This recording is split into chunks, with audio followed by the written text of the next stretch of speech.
The number of Americans who have mistakes on their credit reports is staggering. A 60 Minutes report exposed that most people cannot even correct the problems. CBS 2's Christine Sloan follows up.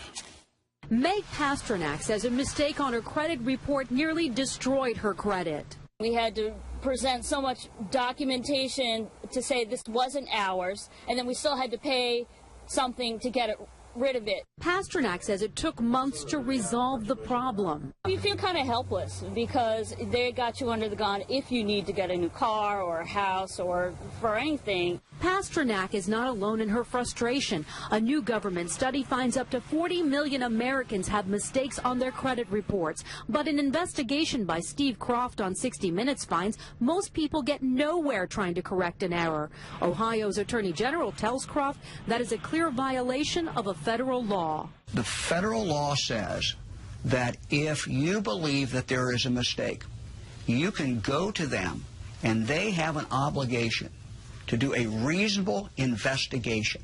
They're not doing a reasonable investigation. End result, if we're successful, is a deletion of that record from your credit report. The credit pros in Newark help people fight agencies like TransUnion and Experian. All the information they receive from a customer, they translate it into a code. They don't forward the letter and the proof of payment to the creditor.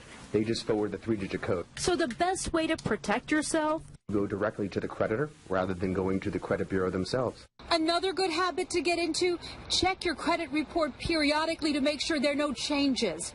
In Clark, New Jersey, Christine Sloan, CBS 2 News. And like 60 Minutes, we were unable to get an actual person at the 3 credit reporting agencies.